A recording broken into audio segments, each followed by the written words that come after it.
Councillors, it's just gone 4 o'clock, so I'd like to welcome you to this Armadale Regional Council meeting of 27 July 2022.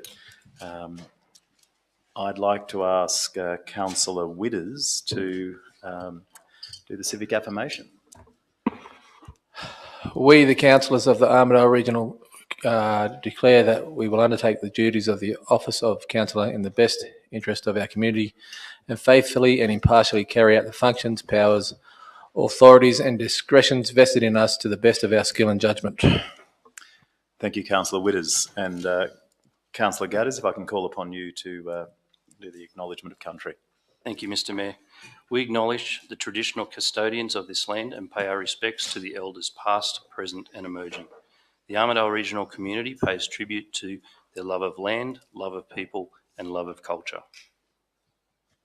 Thank you, Councillor Gadders. I'd like to call on the General Manager to make a statement regarding live streaming. Thank you, Mr Mayor. This meeting is being audio and video recorded, and the recordings of the non-confidential parts of the meeting will be made available on the internet. No other persons are permitted to record the meeting unless specifically authorised by Council to do so, and can all mobile phones please either be switched off or set to silent. Thanks, Mr Mayor. Thank you, Mr General Manager. Councillors, I have not received any apologies or requests for leave of absence, and I'm delighted to see you all here in person and in rude health. Just item 4, disclosure of interests. Councillors, having reviewed the agenda, does anyone need to declare a conflict of interest? Councillor McMichael. For item 11.2, increase the annual financial contribution to the Armadale Neighbourhood Centre. I am a board member of that organisation, and though I receive no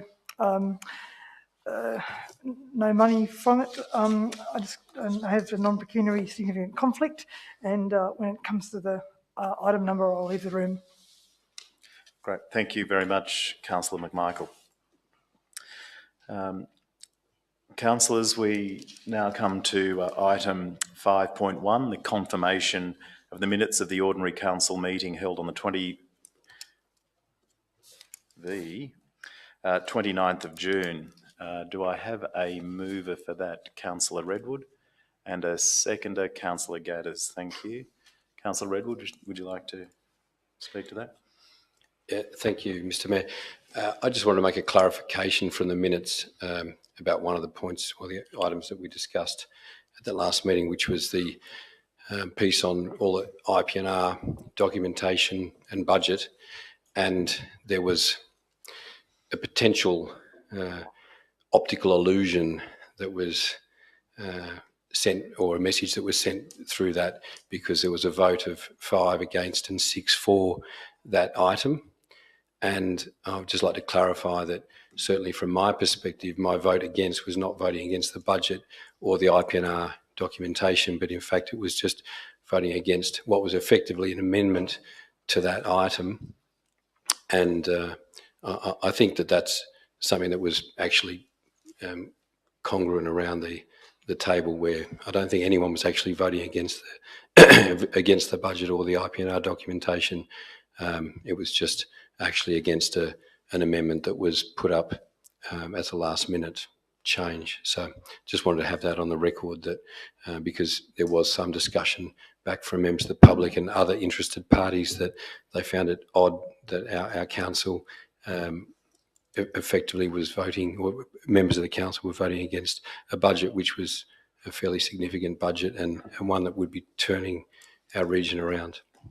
Thank you, Councillor Redwood. Councillor Gadders, as a seconder, do you wish to say anything?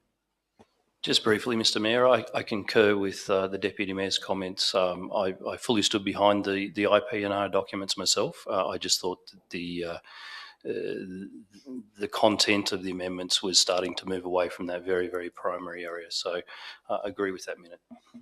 Thank you. Councillors, would anyone else wish to speak before we put it to a vote? Councillor Packham. Mr Mayor, I'd like the opportunity to confirm my position, the same as Councillor Gadders and Redwood, that had the motion been put as recommended for the bulk of the documents, I would have concurred and had my affirmative vote. It was only that the motion was moved with additional text from Councillor Robinson that I was in the position to reject or vote against the motion. Thank you, Councillor Packham. Okay, councillors, there being no further comment, I'd like to put this to a vote. All those in favour of adopting the minutes of the ordinary council meeting of 29th of July? Thank you. I declare that that carried unanimously. We now just move to the 6 items. There is one mayoral minute, and this minute is in relation to the key pillar working groups. In summary, due to time commanded by the induction program and the budget process, the work on the key pillar working groups is not as advanced as anticipated. Council is being asked to note the mayoral minute, and as chair I move that we adopt this minute, and I'd like to put that to the vote. All those in favour? Thank you. I declare that that carried unanimously.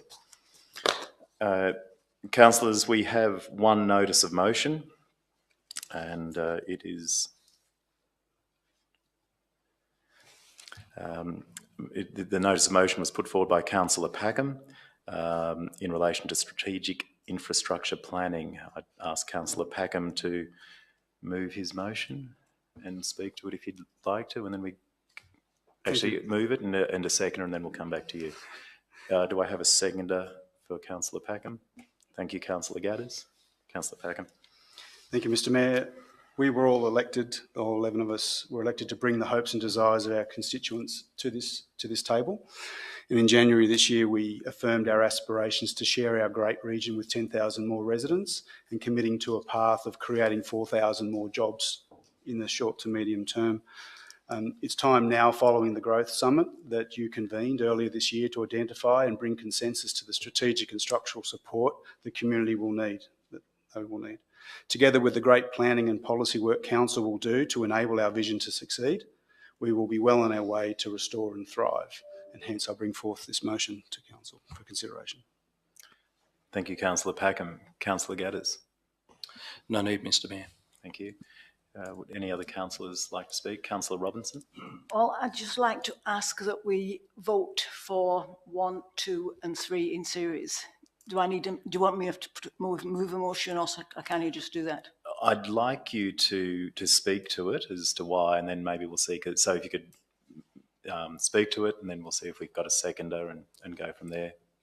Thank you, Councillor Robinson. Okay. Well, my reason for wanting to vote for 1 separately from 2 and 3 is that I certainly endorse wholeheartedly the idea of holding a workshop, but I do think that clauses 2 and 3 are really preempting the output of that workshop. And I just wanted to quote the General Manager's comments in relation to this article.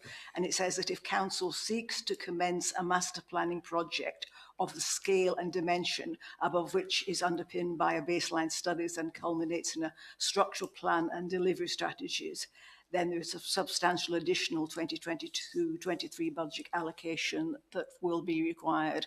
So I think that's really a subject, a fitting subject to the workshop, and we won't really be able to make a good decision on this until we've really had the workshop and we decide how to progress the strategic planning that will be needed to achieve these aims. They're very, very laudable aims, but we do need to be underpinned by strategic planning. So I hope I'll get a second for voting for them in series. Okay. Thank you, Councillor Robinson. Do I have a seconder for? Thank you, Councillor O'Connor. Let's put that to a vote to move it in seriatim. All those in favour? 1, 2, 3, 4. Those against? 1, 2, 3, 4. Sorry, Councillor O'Brien, where were you? Thank you.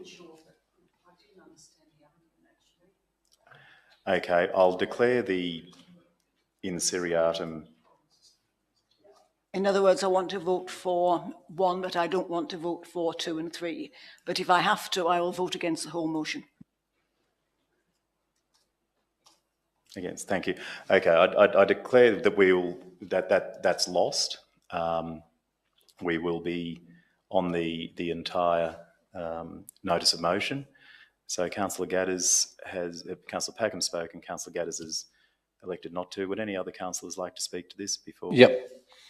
Probably got a question for the mover of the motion or the seconder.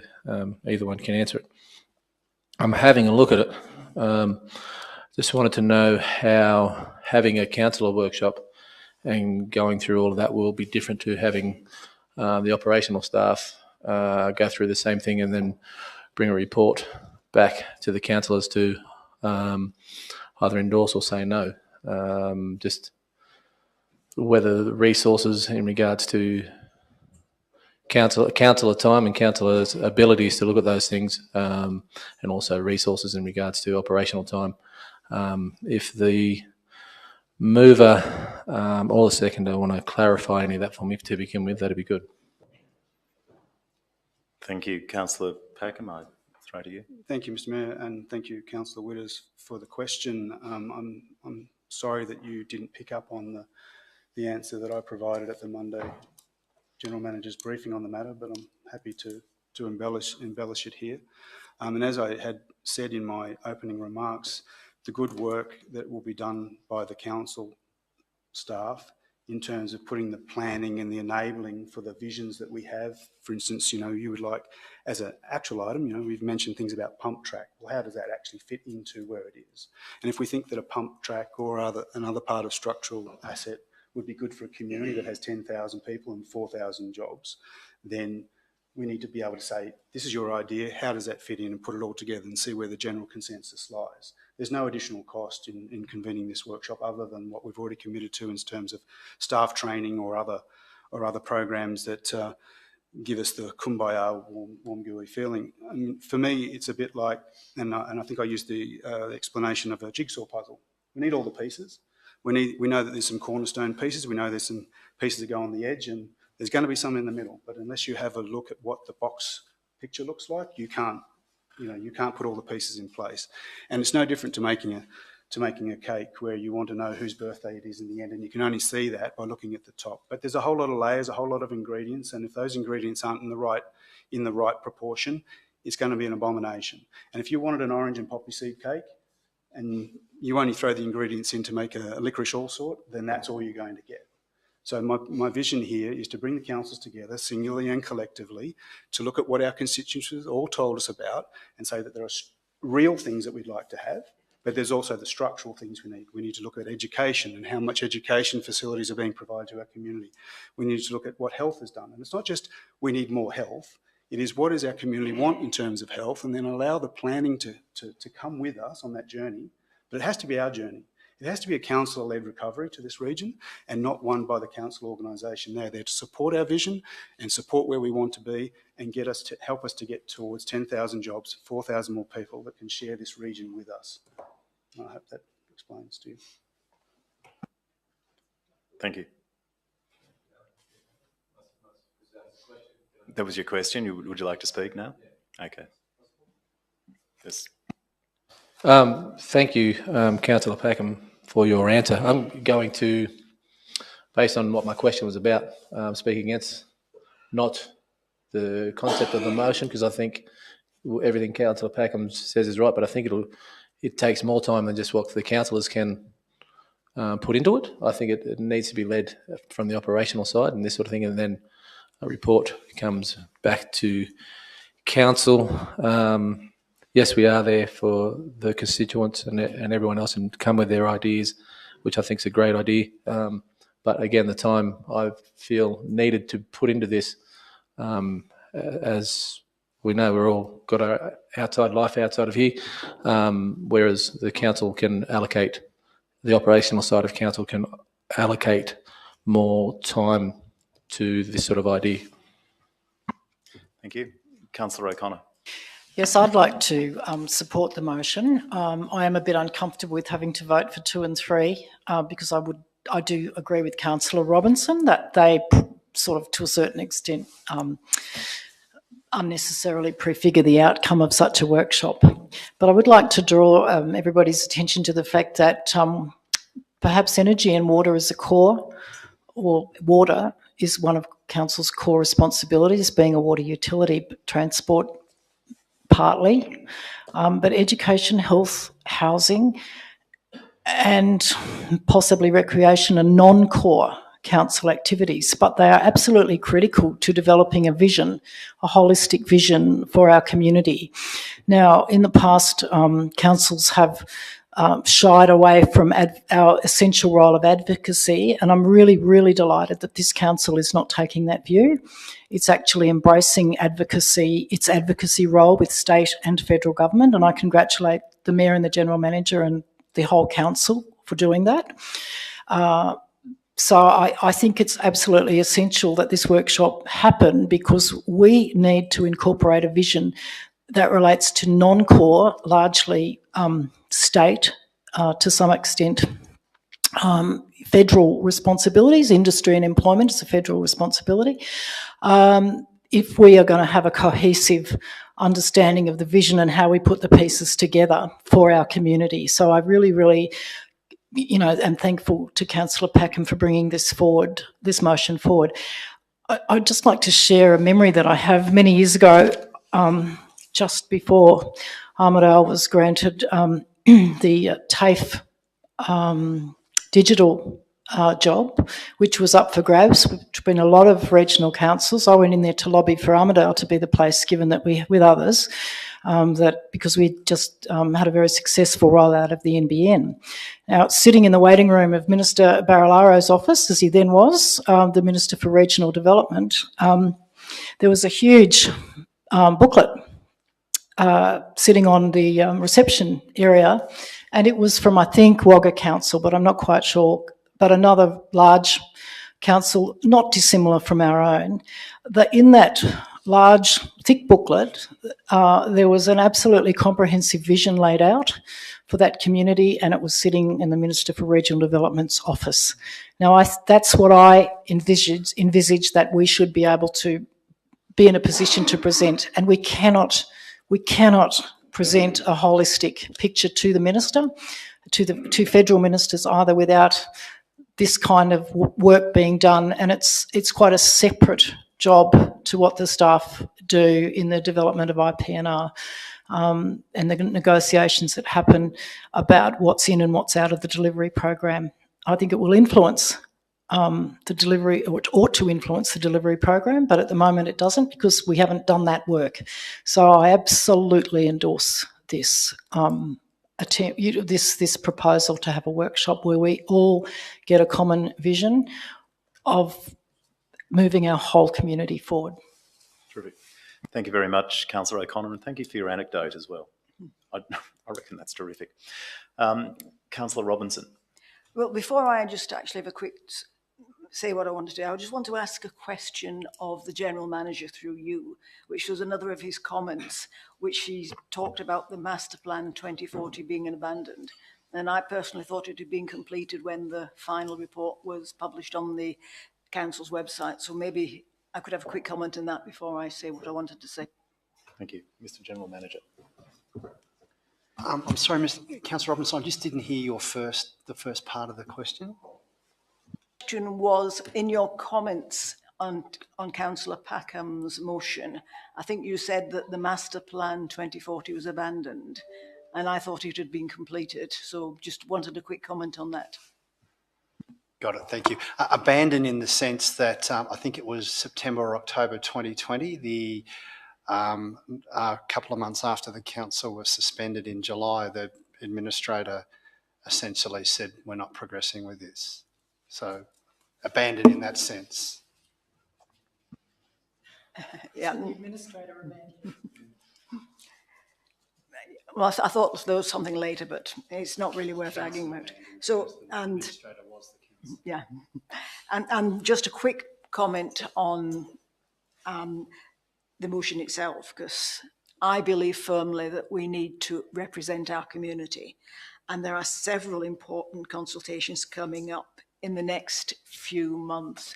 This is a consultation on the SRV, and there's a consultation on the water strategy from Public Works Advisory, which we now receive from our wonderful document that it's going to cost $26,000 for every water user in our region. And so really, I mean, this is the sort of thing we really need to discuss at the workshop, and it would be really, really great to have that workshop, and I fully support the workshop. But at the same time, I really feel sad that I have to vote against it simply because I cannot support all the resources that we might need to do this until we've actually had that workshop and we've worked it all out. So it's really important that we move forward. It's really, really important that we get this done, we get the workshop, we get the ideas on the table, and I support everything that's been said. But I'm really, really sorry that I have to vote against it because I've been forced not to be able to vote for 1, but not 2 and 3. Thank you, Councillor Robinson. Councillor Redwood. Thank you, Mr Mayor. Councillor Robinson, I'm concerned that you're concerned that you can't vote for it because of you can't separate 1, 2 and 3. But from what I read in 2 and 3, I don't think that anything is being committed.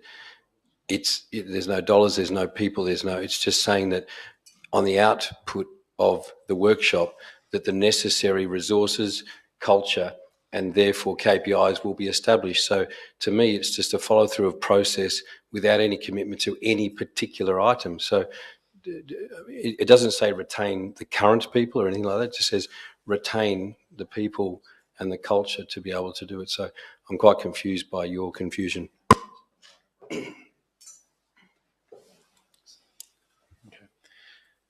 Councillor Packham, is that for a right of reply? Yes. Okay, please. Thank you, Mr Mayor. I'd like to just, I am also aggrieved that Councillor Robinson feels that she can't separate it, and perhaps it's in my ability to type and put things into perspective, but people and culture was, I thought, the new word for HR resources. And by this, I'm actually meaning that if, I haven't got an anecdote, but maybe I'll use an analogy, is that if we're Manchester United, we can't retain the players of Liverpool to deliver that style of play that Manchester United brings to the table. So the point being there is that if we set an overarching strategy and we want to go down a certain path or develop certain ideas, that the council needs to retain the people necessary to help us along that vision. There's no point building an organisation that is so totally divergent or so lacking in where the strategic direction of where councillors would like council to go. So that's all that's meant by that. There's absolutely no commitment or belief that we're going to ultimately resource this. I mean, I think there are other motions on the table today that are uncosted or certainly have larger impacts than convening a workshop and asking the council organisation to come with us on that journey by the right people. And I think possibly privately I had mentioned that if what this takes is, maybe my number, please don't hang me on the numbers here, if it takes 20 planners to be retained for the next 12 months to get this vision on the table and find the necessary planning tools, then let's get them. If it then takes in year 2 20 procurement professionals to be able to procure the goods and procure the items we need to deliver on that vision, then let's get them. And in year 3, if it takes 20 asset managers and project officers to realise that vision, then let's get them. So what I'm talking about there is retain the necessary people and culture resources, meaning the HR resources, to deliver the target. And I think it's appropriate then that the council's scorecard, come back to I'm hoping Liverpool would always beat Manchester United any day of the week, but that the council organisation is aligned with that and has a responsibility in coming with that journey with us and not against it. Thank you, Councillor Packham. I just have a question, because I don't follow English football. Which one is like Collingwood and which one is like, say, the Cats? I think that is a great question, but I'm going to have to defer to another councillor because I don't follow English football or AFL. This might just be one answer. Brad, you're our sports person. Collingwood and Geelong are both like Liverpool and both suck. Thank you, councillors. Councillors, thank you for your comments. Thank you for the debate. I'd like to put this to a vote. All those in favour of the notice of motion, please raise your hands. Those against? Thank you. I declare the motion carried 9-2.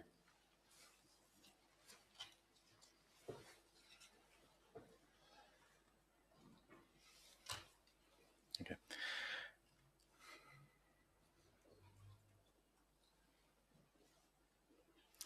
Okay, councillors, we now come to the 8th series. We have the Council Actions Report. So this report summarises the actions taken on council resolutions. Council is being asked to note this report. Can I have a mover, please? Thank you, Councillor O'Connor. The second, it looks like Councillor O'Brien. Councillor O'Connor, anything? No. Sorry, nothing. Nothing. Councillor O'Brien. Wasn't going to say anything, but a lot of people in the community don't realise that advocacy is such a crucial part of our survival. We don't just get everything from rates. Okay, thank you. Nothing more to say. Terrific. Let's put this to the vote. All those in favour? All those against? Sorry, I declare that carried unanimously. We now come to 8.2, the Advocacy Strategy.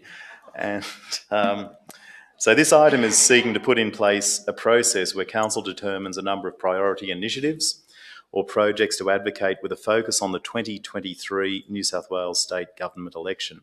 Details around this item can be found on page 12 of the agenda and 120 of the attachments. Can I have a mover? Thank you, Councillor Redwood. And a seconder? Thank you, Councillor O'Brien. Councillor Redwood. Thank you, Mr. Mayor. I'd like to move it, but with a small addition as point C, as up on the screen there in yellow. Thank you. And that's to add a consultation process where a consultation in relation to the advocacy. Together. You read it. You can see it better. Threading it back to 7.1, which we've just had a vote on. Thank you very much.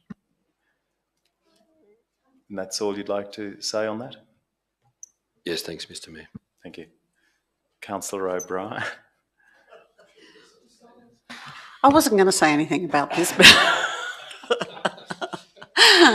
no, I do think a lot of people don't realise that, you know, in a sense, council is a political organisation, and our advocacy and our push towards other levels of government to support us is a really crucial part of our survival, and I really wholeheartedly thank and acknowledge the staff and the general manager's hard work in this and their recognition of the crucial role advocacy plays in our flourishing, not only survival. And thank you very much. Support it.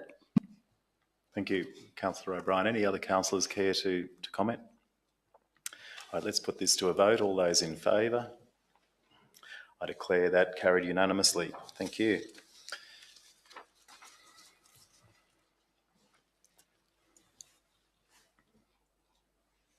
We now come to 9.1, the Cash and Investment Report. For 30 June 2022. So this report provides an overview of the cash and investments for the month ended 30 June 2022. Details are on page 11 of the agenda. Council is being asked to note the report and the updated end-of-year financials. Can I have a mover for that? Thank you, Councillor McMichael, and Councillor Robinson, you are the seconder. Councillor McMichael, anything to say? Councillor Robinson? Okay, let's put that to a vote. All those in favour? Thank you. I declare that carried unanimously.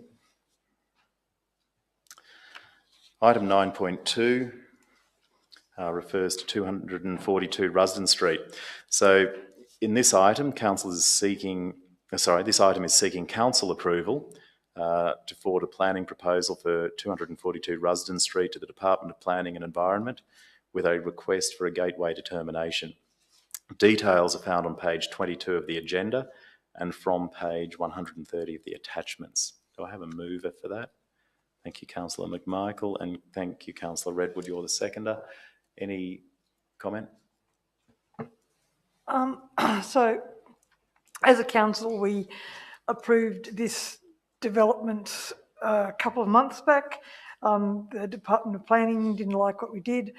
So we've, the staff have worked hard to change the planning and go through various forms, and everyone's in agreement now with the forms, and I vote that we approve it. So that's good.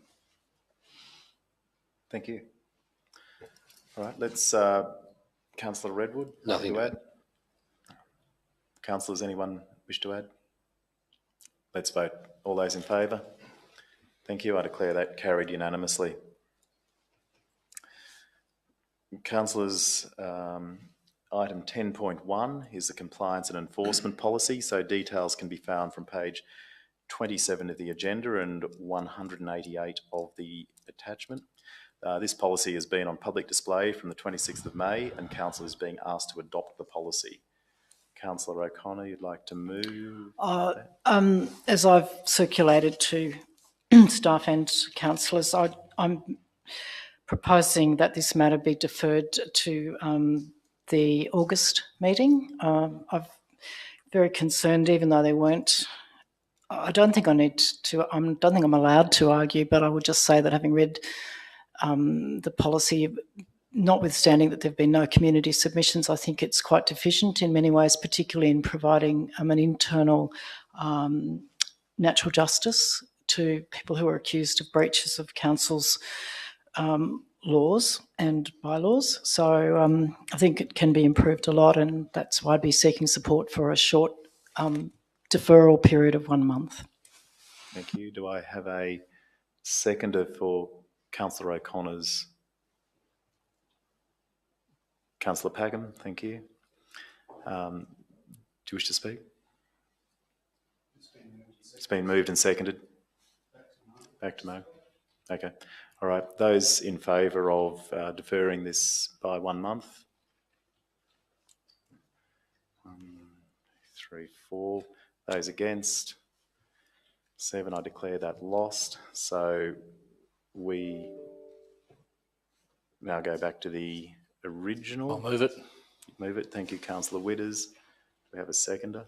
Thank you, Councillor Redwood. Councillor Witters. I actually do want to note, I only just called up on the chat about this issue about 20 minutes before I come here. So I really do want to note Councillor O'Connor's concern on why she wanted the deferral, but having read through the email chains and having a bit more of a think, this has been out for a little bit, and with no new public submissions or new information on it to change any of the thinking around it or to give another perspective. We can't see any reason on why to defer it. Do also note the concerns about fairness and justice, but like any fine given, that can be taken through the courts or appealed to the state debt recovery. I don't know whether it's still called that. So I will move this motion and reserve my right to reply if needed. Thank you. Councillor Redwood. Thank you, Mr. Mayor. I'd just like to ask a question through the General Manager, if I can, and to the appropriate Chief Officer. But it's my understanding, and if you could clarify, that this policy is effectively blueprint from the Ombudsman. It's not one that's created by Armadale Regional Council, so therefore probably or potentially adopted by 122 councils across New South Wales. Mr. Mayor, I might defer to Mr. Boyce.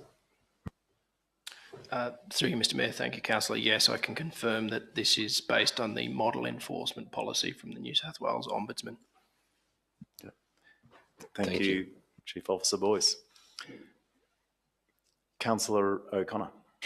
Look, I'm not going to talk long on this because I've lost the deferral motion, but I have to express my deep concern. I don't really care where this template came from. I think it demonstrates the problem with adopting a template from anywhere without actually looking at local circumstances.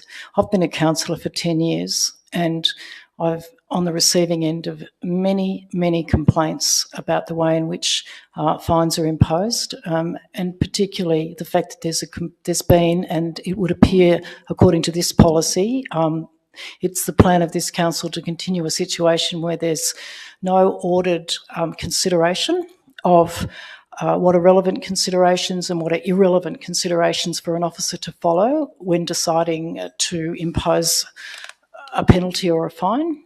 There's lots of sort of nice little comments scattered throughout this policy, but it's completely disorganised in my opinion, and it doesn't provide guidance. And as a example of this, the last two sentences of paragraph number one, alludes to some laudable objectives of the policy, for example, transparency and fairness. But in fact, the policy itself does not deliver that in any shape or form, because there is no internal right of appeal or discussion, or in fact of any person accused of an unlawful activity to actually bring their own evidence. I mean, there's no. It may be that in the exercise of discretion, an officer may allow people who are accused of faults to bring their own evidence, but there's certainly no guarantee of it. And I think that a policy like this, with no disrespect to the Ombudsman's office, if that's where it originated, I just think it must have been, well, I just think it's, we know that the parliamentary draftsmen don't always get it right, and my view is, with respect, that the Ombudsman's office in this case has certainly got it completely wrong in terms of delivering natural justice and fairness as a matter of policy and principle.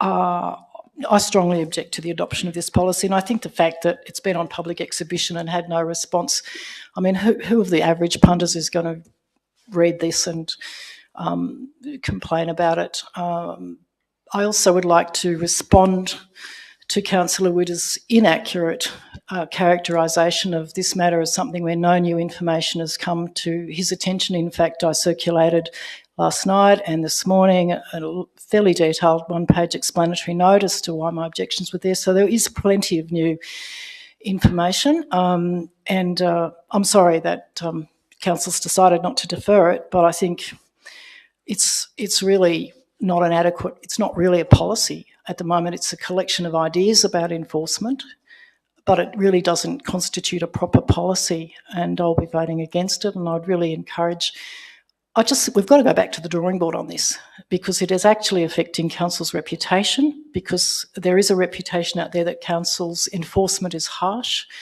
and in fact there's a fair degree of entrapment and a failure to recognise the principle of estoppel, which is a legal principle. And there's also nothing mentioned in this policy about the difference between relevant and irrelevant considerations, which is fundamental of any kind of administrative law. So I don't wish in any way to cast aspersions on any officer here, because that's not what this is about. This is a policy is a great idea. I don't wish to have no policy. I think we should have a really good policy that delivers procedural fairness and also delivers the capacity in appropriate circumstances to deliver a severe deterrent to unlawful behaviour.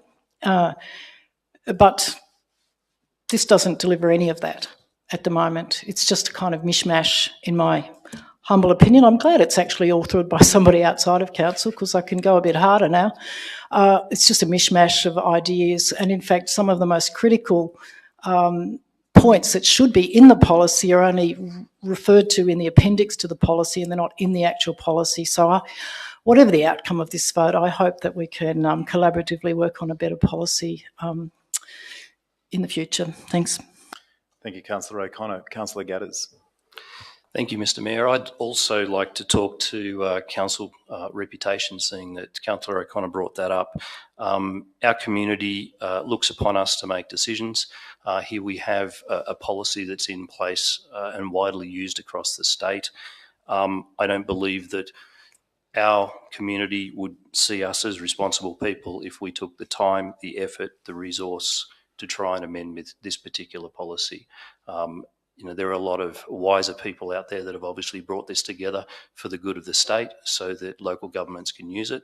And I'd like to suggest that we don't spend any more time trying to rewrite that policy ourselves. Thank you, Councillor Gaddis. Councillor Gallatley. I'm definitely with Councillor Gaddis here. We've got to look to the new era of council that we've got here. We've got a new management, or fairly new management. We've got some very, very new and young executive officers that we're very blessed to have, I believe. If we can't put the trust in our management and our executive to run this council, it's a bit of a sad state. I'm fully backing these fellas. They're a good bunch of blokes, I believe, and I think we're on a winner here. As Councillor O'Connor said, she's been on council for 10 years. I think the management, we know through a lot of the things that have came up, it hasn't been managed that well in the past. So I don't think we can worry too much about that. And as far as reputation goes, we're building a reputation to be a very I'm hoping a very good working system here. It's shown up since the general manager has turned up that we can turn this around. So this reputation that Councillor O'Connor's talking about, I don't know if it's that good a reputation that she's standing by. But anyway, I reckon we work with what we've got and put trust in our management, and that's my opinion with it. Thank you very much. Thank you, Councillor Gallatley. Councillor Packham. Thank you, Mr Mayor, and thank you, Councillor Gallatley, and thank you, Councillor Gaddis and Councillor for bringing it to attention. And I disagree with both the councillors, and I actually agree with Councillor O'Connor on this. Trust from the public comes from knowing the rights of individuals are maintained, one being the right to a defence and to be heard. If we're going to endorse an enforcement policy, it must enshrine the basics of a right to a defence.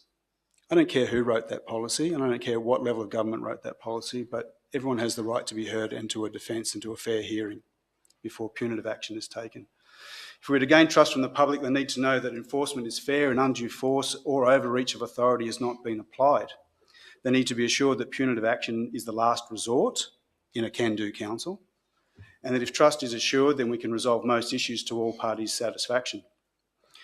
I've been involved in writing public policy, and mostly in the realm of international legal sphere, for near 25 years, and this policy does not protect the rights or protect the identity of respondents. It only responds to complaints to potential breaches and does not have the avenues to hear support on the basis of reasonable intent. We must also ensure the consistency of enforcement is maintained. We can't have situations where identical cases are dealt with differently, which is the case and the experiences of the public now. And as an aside, the method of public consultation, in my opinion, is flawed. The people who talk to me about these types of issues can't be fussed with the way council collects its submissions. They talk to me in the legal sphere and in the public, and as Councillor O'Connor said, they bring complaints to us as individuals, as all of us have experienced, and not always through writing have your say and writing emails and these other channels. To say there's been no submissions, there was no submissions officially received by council through their channels, but there were submissions received to councils on the individual. And for this reason, I agree with Councillor O'Connor that this policy, if we want to be a can-do council instead of the can't-do council, we need to work with our constituents and our residents on finding solutions, especially solutions that can be resolved, solutions that can be, actions can be reversed and rectified, and rather than chase the punitive action and say, as Councillor Witters had said, just put it in the hands of the Office of State Revenue or the courts to resolve. Thank you, Mr Mayor. Thank you, Councillor Packham. Before I go to Councillor Witters, who had reserved his right of reply, are there any other? I might just go to Councillor Robinson. Yeah, no, I think that when concerns are raised, I always believe it's a good idea to check them out so that we can get the best possible outcome for our community. But we do need a policy. And so given that we have to vote either for it, against it, and we can't defer it. I think the best possible option is to adopt it and then perhaps discuss over the next few months whether we can improve it and make it the best possible policy for our community. Thank you. Thank you, Councillor Robinson. Okay, no more comments. Councillor Witters. Yeah, just quickly, word reputations was thrown around. Reputations are objective and are based on someone's position, based on their own personal biases. So just put that out there. And we follow and adopt policies from all different places. Ombudsman, local government, parliament, examples being the Code of Conduct, Code of Meeting Practice. They're all policies that I think most councils within the state all have almost exactly the same wording on that coming from those areas. And although we would like to put a little bit of local input in it, can't be done. Just got to clarify in my opening comments, as I've said, I've seen no new information or perspective that I didn't already know, so I'll correct Councillor O'Connor's comments on that. And if councillors want to change it, change this sort of policy, they can write to the appropriate authorities, being those, the Ombudsman or whoever, those sorts of things there. So leave it at that. Thank you, Councillor Witters. Councillors, we've had robust discussion. Let's put this to the vote. All those in favour? 1, 2, 3. 8. Those against? 1, 2, 3. So 8-3. I declare the motion carried. 8-3.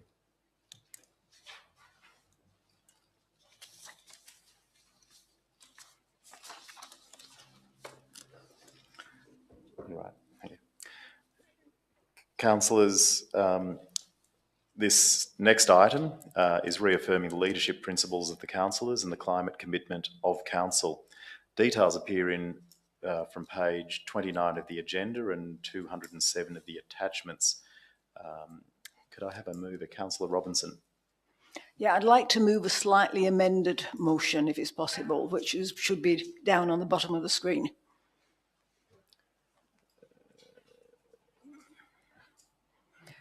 Which is basically A isn't changed, and also B is simply that we reaffirm our resolution on the 25th of September, and then just also we'll drop C for the minute and have D to minimise a contribution to the global temperature rise, as well as achieving climate active certification.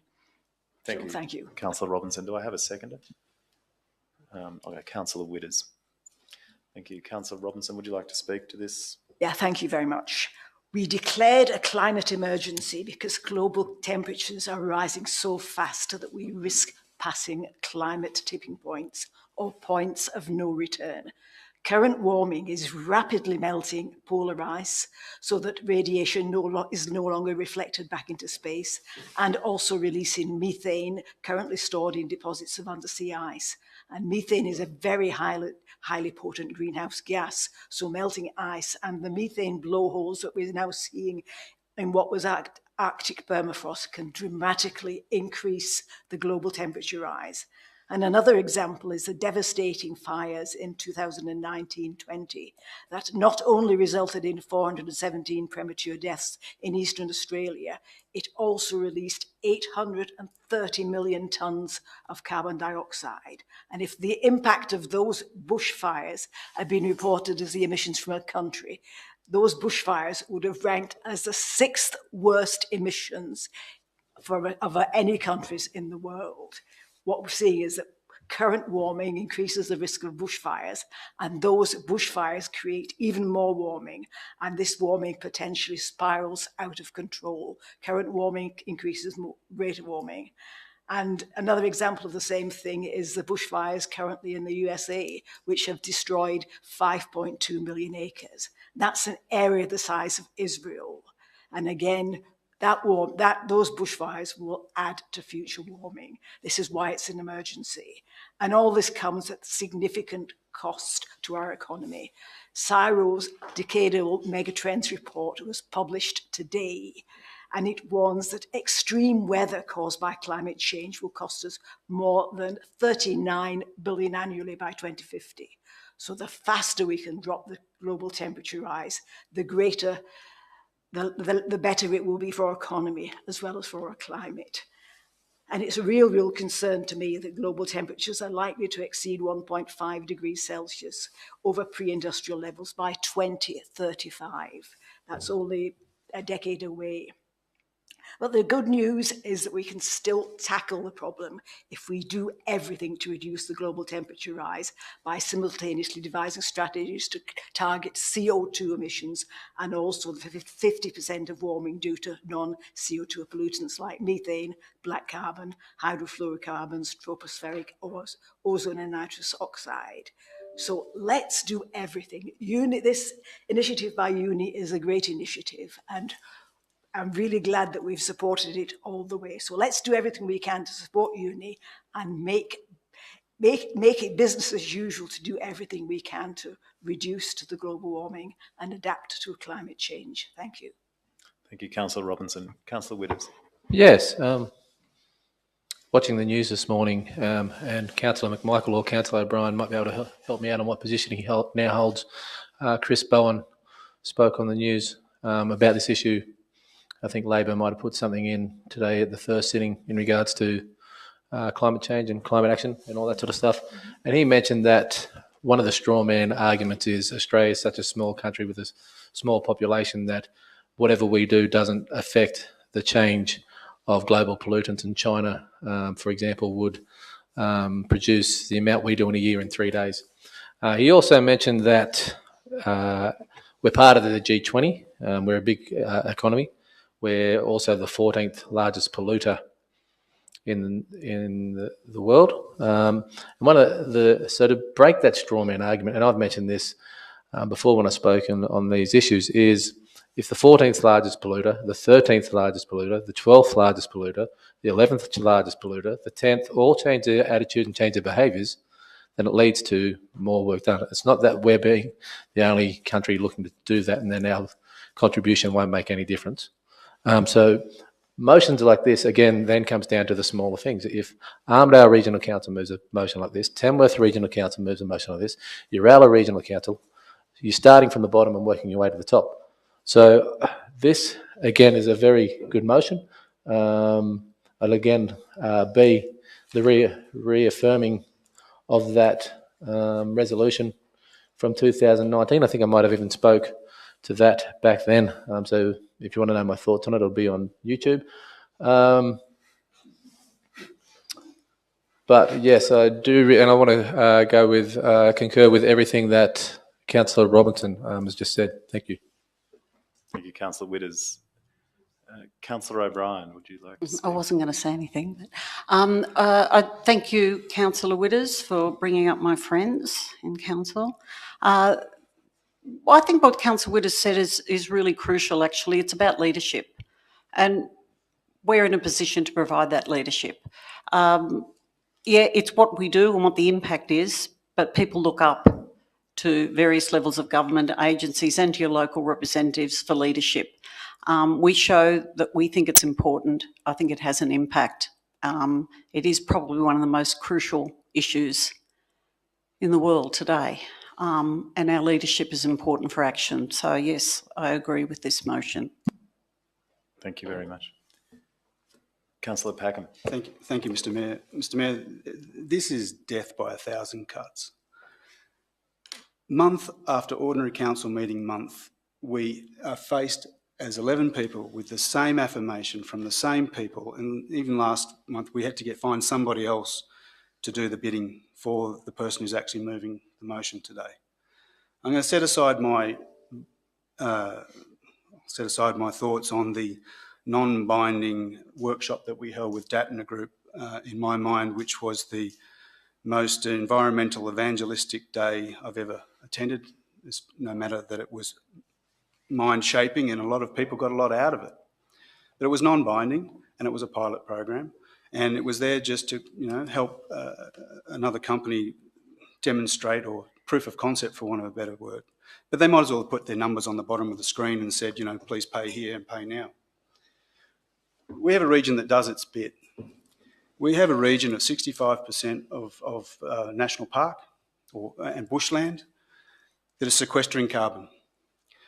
We have 30% of our land mass being held by farmers who are sequestering carbon and doing their bit, planting trees, riparian this. We are already in credit.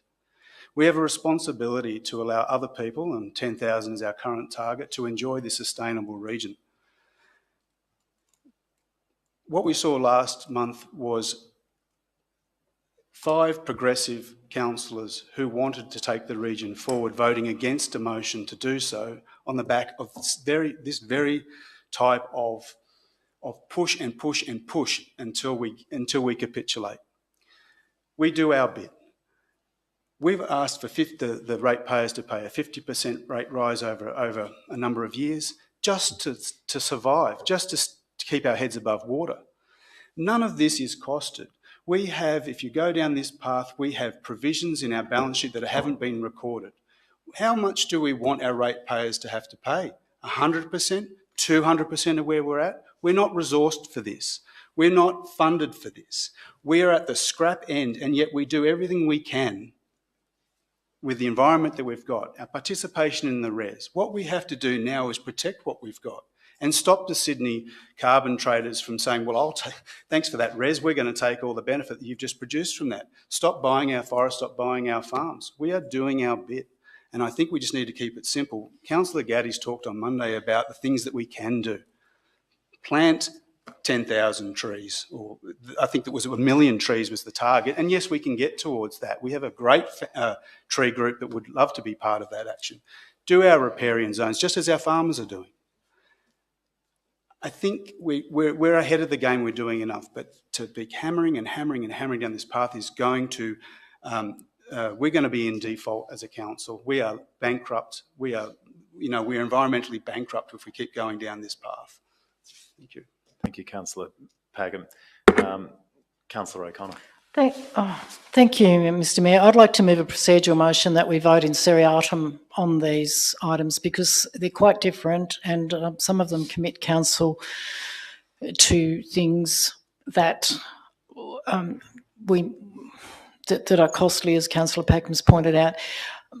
I'm generally in support of the motion or the recommendations as they appear before us. My problem is that I don't agree that council should be pursuing all of the goals of Project 030 at 30, and to date, because some of them are just university things, they're not really relevant to us. I think we should actually choose our own goals within the 030 agenda and concentrate on, as Councillor Gaddis has said, outside this place, do what we can do, not commit ourselves to an agenda that may be beyond our means and that of our community. Now, I think we could deal with this by actually voting in seriatim on these 3 items. I'm generally in support of climate change action. I was a champion of the Climate Change Emergency Declaration back in the last term of council, but as we know, there are substantial costs involved in any climate change action, and we've got to be mindful of our community's interests and our parlous financial circumstances as we vote for these kind of commitments. So that's why I'd like us to vote in seriatim. Thank you, Councillor O'Connor. Do I have a seconder for that?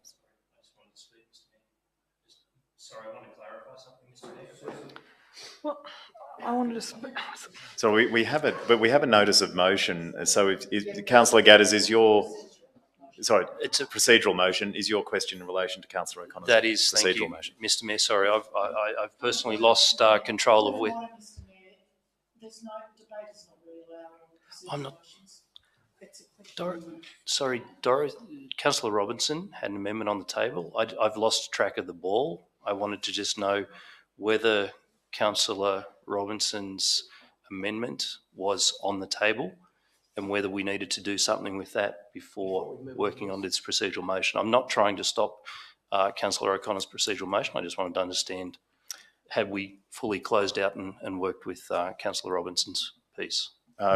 Well, if Councillor O'Connor's procedural motion gets up, so at the moment Councillor Robinson's, well, it's not an amendment, the motion, yes, is on foot. It was seconded by Councillor Witters, and a number of people have spoken to that. So We now go to Councillor O'Connor with her procedural motion. And I would like to see if is there a seconder for Councillor O'Connor to vote in seriatim. Thank you, Councillor Packham. All right, let's put that to the vote. All those in favour?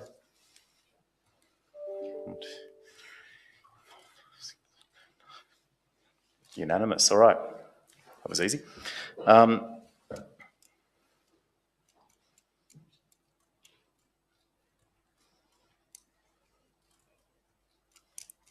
Just have to read. Okay. Thank you. Okay, the first point, endorse the leadership principles and climate action plan initiatives contained within the outcomes of the pilot program. Look up and make the state of our planet BAU. All those in favour? Yeah, is the debate finished, and is Councillor Robinson due her right of reply before the vote on each seriatim? Just if you would excuse me for a second. It's just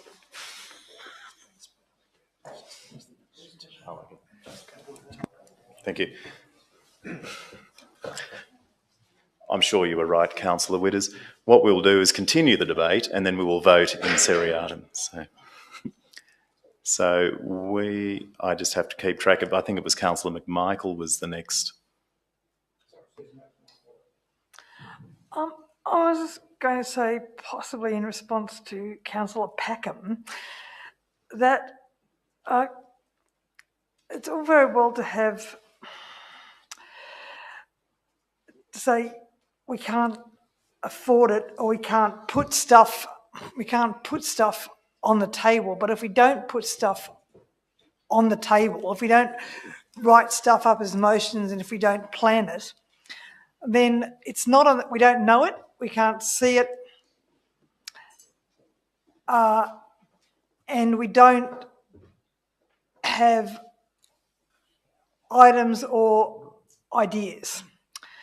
So when we have things like the Z30 stuff up as an item, it's important for us as a council, as a community, to note it, and then we can say this is what's happening, this is what a project is, this is a small project, this is a big project, and yes, we can cost it. We can say this is huge, and as a government, as a local level of government, no, we can't afford it, and it's actually belongs to the state government and the federal government, and we need more money. And it's an climate emergency. Mayor, it's procedural. Please. What are we talking to here? Are we talking to the inseriatum, or are we talking to the debate of what? We're talking to the seriatim points? No, we are speaking to. We will vote in seriatim, but the discussion will be around is on the entire motion that's up there. So, Councillor Robertson didn't get a right of reply to the seriatim in the first place. Is that voted? Done? No, it doesn't need. But there's a procedural motion. My apologies to Councillor McMichael. Anyway, my point is, I think it's really important, and I think we need to put these items on the agenda. Thank you, Councillor McMichael. Councillors. Councillor Robinson, would you like a right of reply before we then go to the vote? Yes, please. I mean, I'm a little bit disappointed that so many people are talking about the costs, but not about the benefits and the opportunities from, for example, that will be presented by our renewable energy zone. And this is, the renewable energy zone may have difficulties, and it's something, therefore, that the more people work on it, and partnership with uni will certainly help that. But we're still talking about 10 gigawatts of power. That's $40 billion worth of that will come to this region. And with the help and the expertise of uni, by working together, we can harness that opportunity. We can make this region far better than it would otherwise have been. We can work to negotiate infrastructure contributions. And I saw today the recommendation from local government New South Wales showing just, how much they are complaining about the infrastructure cap that the current government is proposing. And if as looks not likely that cap will be avoided, then we'll have much better arrangement for this region. I do not believe that the benefits will go to Sydney. I believe that we can take advantage of the opportunity to get low cost power here. We can get renewable energy. We can get warmer homes. We can get more comfortable homes. We can do all sorts of things. But to do that, we need to affirm our commitment to this. And that is really what we need to do, to work on committing ourselves and getting the best possible value for this renewable energy zone and all the other things that will avoid much greater hardship in the future. Our agriculture, we're talking about droughts, with extreme weather events and all the things that will really be devastating to this region. We can't afford that. We've got to learn to mitigate and to adapt and to do it in the best possible way to get the best bang for our buck. And that's where research organisations such as uni will help us. So, and I think that's really why. And for the last bit, just request, again, this is not a commitment to spend money. All it is saying that the general manager will look at this and prepare some costings and report back to council. And then we can then have a decision about what we do with those costings. So this is a win-win opportunity to avoid the devastating effect of global warming and at the same time get the best do the best we can for the economy of this region. So I urge everybody to vote for all three parts of the motion. Thank you, Councillor Robinson. Councillors, let's vote on the first part rather than read it out. You can all see it. Those in favour? Those against? Okay, I declare that carried 9-2. For the second part, point B there, those in favour? Those against? I declare. Thank you. Okay, I declare that carried 9-2. And for the third part, those in favour. Okay, I declare that carried unanimously. Thank you.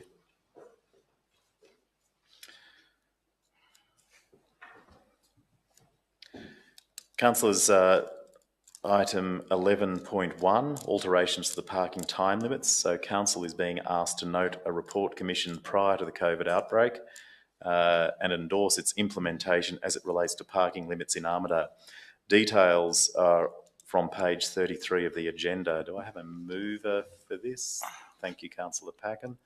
And a seconder, Councillor... No, I'm not seconding. I'm moving an amendment. I'm moving a motion which contains an amendment to that. I think given I've got a Councillor Packham mover, I'll need him to second and then you can come in. So Councillor Redwood is seconding. So Councillor Packham, could you please? So I'd like to move the motion that crystallises A, but amends B, just in not as an amendment, but a wording change. It says endorse the implementation of the changes to the CBD hardcore and frame parking limits relating to the 15-minute time zones only. Thank you. Thank you, Councillor Packham. Do you wish to speak to that about what it means?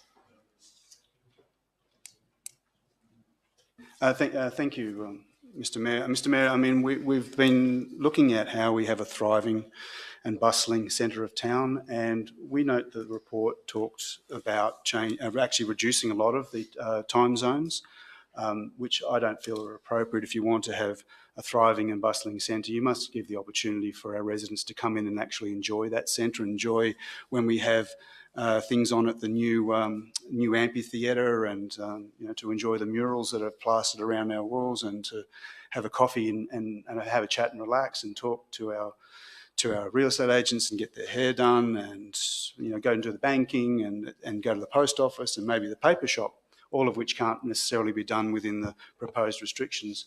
So what we've looked at, or what I'm proposing, is that to agree to that the 15-minute time zone should be at least increased to 30, and that there be no other reductions to current time zoning, noting that also the cost of, which has been purported around $40,000 to change some signs and actually reduce the enjoyment people would have in our centre of our city, which is just incongruent. And so I therefore move the motion as now written.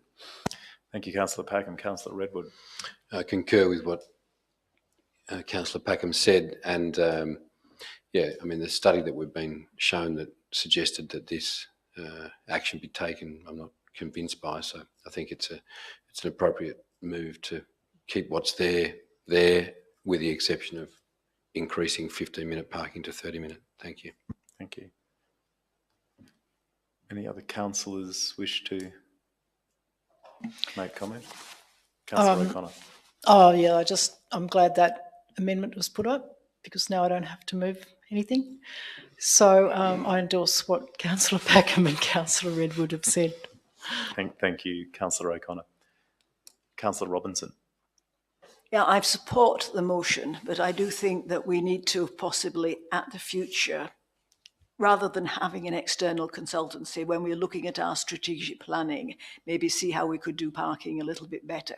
Maybe it is that all-day parking could be reserved for, because what's happening at the moment is people who want to work to park all day, they will park in the centre of the area, and that leaves problems for other people, and then they'll go and move their vehicles every 2 or 3 hours, and that's really not a good look. So if we can really have a better way of doing this, and maybe encourage the all-day parkers to park on the fringes of the core and the heart and the frame, then that will in the end be something that's better. But that wasn't in this policy, and that's why I'm supporting just the changes we have, and eventually maybe we'll be able to do something better along the lines of.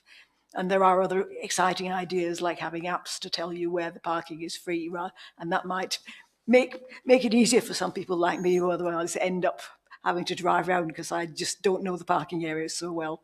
That's one of the disadvantages of bicycles, but there are very many other advantages. Thank you, Councillor Robinson. Councillors, if there are no further comments, let's put this to a vote. All those in favour of the motion, thank you. I declare that carried unanimously. Councillors, thank you. Councillor McMichael is abstaining from this vote, from this item. There's some hands up, I think I know why. Councillors, this comes to item 11.2, the annual financial contribution for the Armadale Neighbourhood Centre. So where council is being asked to increase the annual contribution from $20,000 to $60,000. Details are from page 37 of the agenda. Can I call for a move at Councillor O'Brien and a seconder, maybe Councillor O'Connor? By 6280. Thank you very much. Thank you. I'd like to speak. Councillor O'Connor, could you please? Sorry. I thought I didn't sound very loud. I'm speaking in favour of the motion. First, I'd like to acknowledge. I'd like to thank the General Manager for acknowledging the really critical work that the Armadale Neighbourhood Centre does to support the community, particularly in times of a crisis. I think, and we've had a lot of those in the last few years, and because of that, their work and the number of people they support has really increased. And during that time, of course, federal and state agencies began to realise how crucial it was to work with the Neighbourhood Centre in Armadale to render their support and deliver their resources during the many crises we've had. And it made sense that Armadale Regional Council also recognise the opportunities that are afforded our community by partnering with the Armadale Neighbourhood Centre so that we are more effectively being able to deliver our services during and support our community during tough times, of which there are for many often, but for others periodically. So it is a very pragmatic as well as a benevolent move, I think, for our council to understand how important it is for us to have our connections with an agency who does work for a huge percentage of the town during difficult times. And I ask my fellow councillors to support this motion, and I commend this motion. Thank you. Thank you, Councillor O'Brien. Councillor O'Connor, would you like to? Yes, I'd just like to support what Councillor O'Brien has said and note for the public's benefit that this basically reinstates a situation that existed historically between the various iterations of the Armadale Regional Council and its predecessors in title. I'd like to thank the General Manager for bringing this forward because I think it's always, historically been the case that Council has supported and recognised the need to support a neighbourhood centre, and this brings us back to a proper relationship with such an incredibly valuable organisation as the Armadale Neighbourhood Centre. And I'd also like to thank the Armadale Neighbourhood Centre and Homes North, who hosted councillors at a visit to their new premises in Beatty Street, the old Social Security office, and I just compliment them on the brilliant way that they've brought that new premises together. Thank you. Thank you, Councillor O'Connor. Councillor Packham. Mr Mayor, I'd like to ask a question of clarification of the General Manager, if I may. It's no news that I support the work of the Neighbourhood Centre wholeheartedly. It's more to do with interpreting the motion and whether this is considered a one-off annual payment, like this annual financial period, or this is considered in perpetuity or for the foreseeable future. And secondly, when or if or how is it subject to review in the future?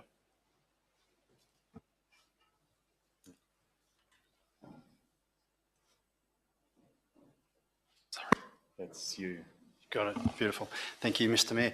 Thank you, Councillor Packham. No, from my perspective, I would see it being an annual contribution from Council to the Neighbourhood Centre ongoing, so in perpetuity as you described. And sorry, your second question? The ability, the subject of review going forward. So is 80, I don't understand the mechanics of reviewing it going forward. Is it CPI increase, or do we have, just a normative talk around what the Neighbourhood Centre might be asking for in the future? They've asked for this support, or we've offered up this support, and so how do we look at that going forward for future budgetary periods, etc.? Yeah, thank you for that clarification. I mean, I guess as we've heard today in some of the earlier discussions, obviously it's ultimately always up to the council whether this gets voted up or goes ahead. Certainly, from my perspective, I'd be seeking to put it in every budget allocation or every budget mix for the council to consider, and we would look at increasing, in the absence of a specific request for more funding than what we're talking about here, the 80,000. We'd look at increasing it by CPI annually. But obviously always open to the council in terms of where they choose to go. Thanks, Mr Mayor. Thank you. Councillor Peckham, so that Sorry, I was just asking for one more point of clarification, which just fell out of my head there for a second. We can give you a moment. Allow me, I have up to 5 minutes to recall my thoughts, I think.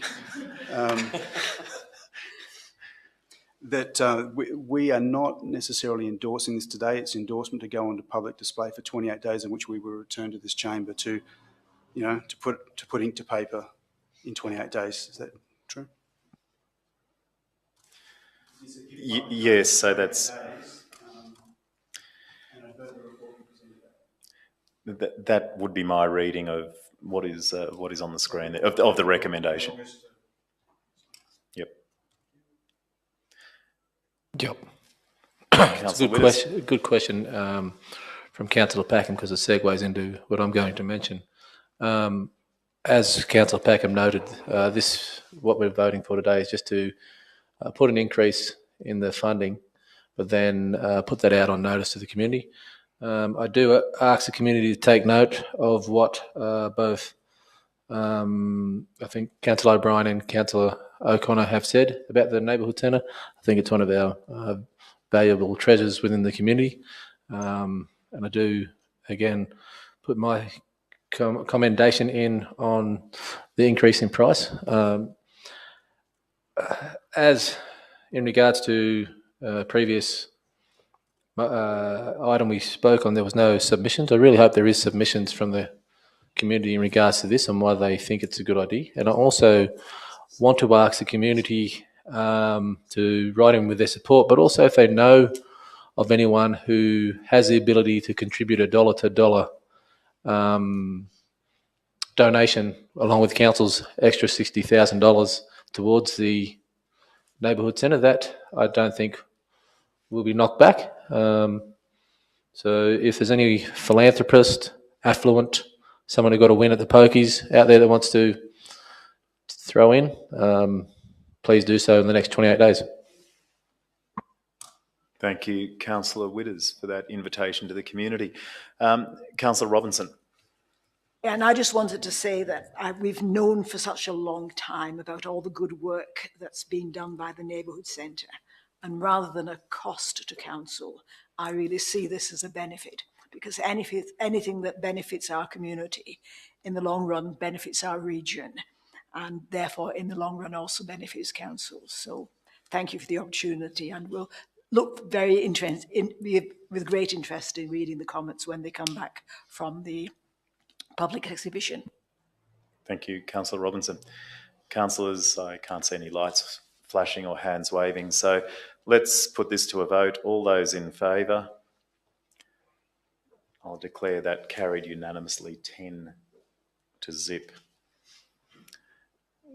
Councillor Gaddis. Yes, we will need to bring Councillor Councillor McMichael back in, because she is key to the two of the next items.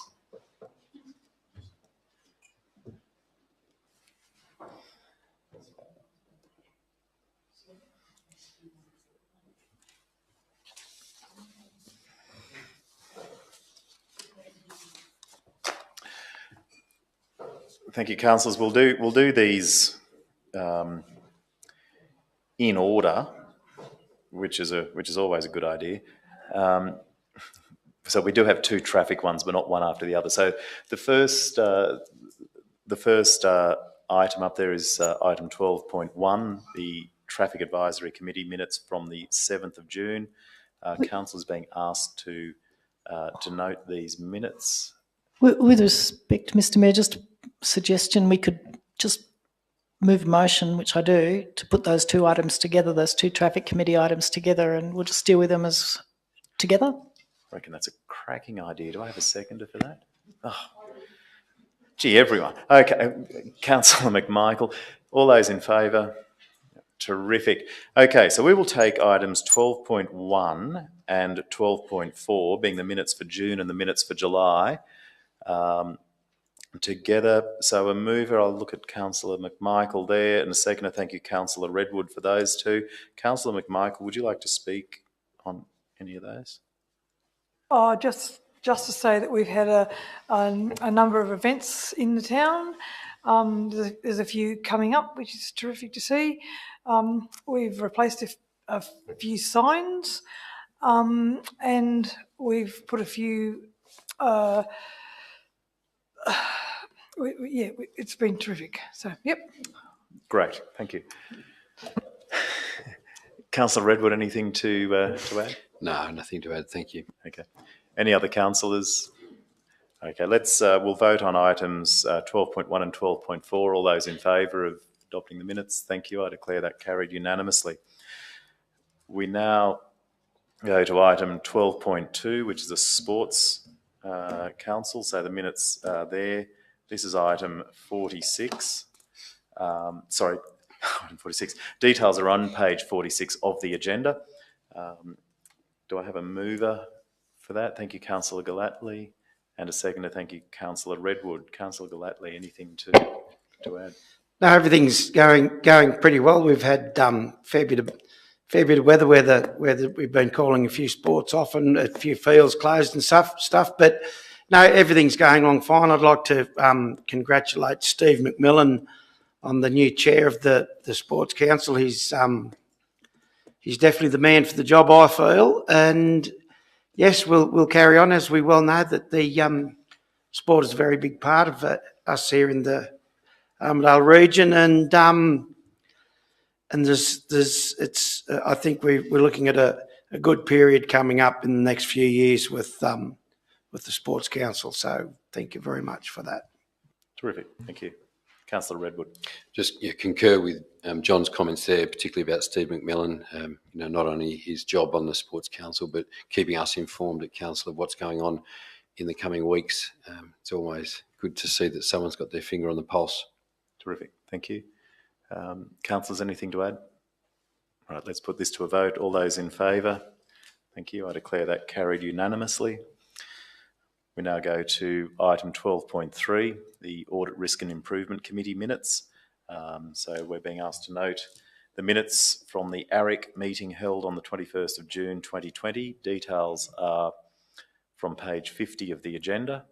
Thank you. Councillor Packham is moving that and Councillor O'Connor is seconding. Actually, Mr Mayor, I'd like to move that the minutes be noted, but also that councillors retain the right to attend ARIC meetings going forward. So that's a slight amendment to that? Well, I want to move a motion that says note the minutes of the improvement and retain the right to attend, that councillors retain the right to attend ARIC meetings as observers, in observer capacity. Herewith, therefore, going forward. Ergo. I'll choose. Yeah. It was a standing right. A standing right. Yeah. Thank you. No, I want to sit down. Councillor Packham, are you comfortable with what's on the screen? Get my spectacles adjusted. Yes. Thank you very much. Thank you. We have a mover there, a seconder still of Councillor O'Connor. You're happy to second it with the... Yes, I am. Can I say a couple of words? You can in a moment, but I'll just ask Councillor Packham, who's moved it, if he'd like to speak to his motion. Mr Mayor, thank you very much. I think it's an important right for councillors to understand the issues that which ARIC and the perspectives that ARIC bring to council and the benefit that ARIC provides to council and to the council cohort, and that councillors have the opportunity to observe those deliberations. Thank you very much. Thank you. Councillor O'Connor. Yeah, I just want to support what Councillor Packham has said. I was a member of ARIC, this ARIC, for some time, and look, what they do is so important. Unfortunately, the state government chose to recommend that councillors not sit on ARIC. Perhaps it's not unfortunate. I think it's good to have for them to have complete independence. But having said that, I think it's really, really important for councillors to know what's going on at ARIC, and so the right to sort of sit there as observers is commendable. Thank you. Any other councillors care to comment? Right, let's put that to the vote. All those in favour? Thank you. I declare that carried unanimously. Okay, item 12.5 is the New England Bushfire Management Committee. So there was a meeting held on the 10th of May. Details are on page 57, and council is being asked to note the minutes. Do I have a mover for that? Thank you, Councillor Mepham, and a seconder can be Councillor Robinson. Councillor Mepham, would you like just to, there were a number of attachments to this, so would you like to have a... Some of the attachments don't directly concern council here, as we cover Walker and Uralla Shires as well within that committee. So likes of Rockley Road, etc., have no bearing with this council. One area I would like to point out is in the works plan that's been adopted for this year. it behoves the committee to identify treatment options for, at the moment, only the extreme risks that are highlighted there, being about 23 across our particular committee, with an ability to only really address about 3 per annum. So it's going to take like 7 or 8 years to get through that works program. The first 3 haven't been completed this season, and council will be aware of some of the difficulties at Diambran Road, where we've had some landowner issues there, and entering the Western Perimeter Fire Trail, and that's still being worked on. In this year's works program, Raspberry Road or Raspberry Fire Trail has been identified as one of those that needs to be worked on this year. National Parks and State Forests both have tenures straddling that carriageway, but council also has a section of road in Raspberry Road which falls under that fire trail requirement. So there will be a bit of a cost implication there for council to scope out some works and see what can be done to bring that trail closer to the strategic fire trail rating that it is, and probably won't get visited then for another 6 or 7 years. I appreciate that it comes off Kempsey Road, and if we can't get down Kempsey Road, we can't get to Raspberry Road, and we'd probably prefer to be spending our money on sorting out Kempsey Road, but we do have a responsibility to work with the other agencies on Raspberry Road. So I simply ask that we note the reports. I'm happy to answer questions in or out of session, and note that Raspberry Road needs to be looked at. Thank you, Councillor Mepham. And Councillor Robinson, you'd second that. Anything to add? No, just thank Councillor Mepham for his informative information. Thank you. Councillor Packham. Mr Mayor, likewise, I'd like to thank Councillor Mepham for his contribution to the efforts, having suffered and endured the effects of bushfire in 2019, myself personally and my family and my neighbours that surrounded me. Any and all efforts to mitigate and prepare for future events are commendable and should be supported. I'd only hope that those types of works had been completed prior to the events of Bees Nest and in 2019, which involves also interagency cooperation to reduce fuel loads. Thank you. Thank you, Councillor Packham. Councillors, if there are no further comments, I'd like to put that to a vote. All those in favour? Thank you. That's I declare that carried unanimously. Councillors, that ends the open session of the meeting. So thank you. Now I'd like to move into closed session. So could I have a sorry, that can be Councillor Robinson and O'Brien. Thank you. There are no public, so they don't need to.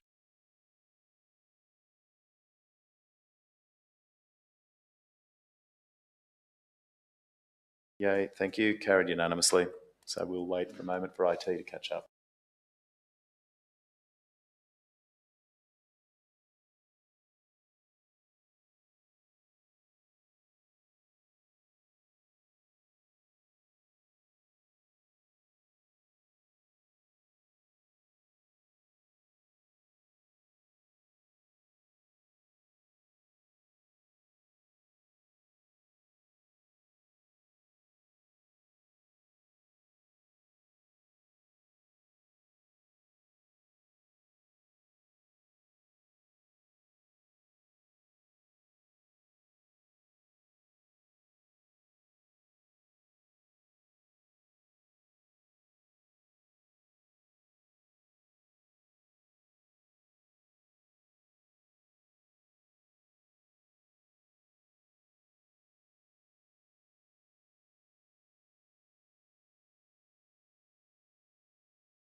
Good. I welcome councillors back into the open session and ask the General Manager to read out the resolutions of the closed session.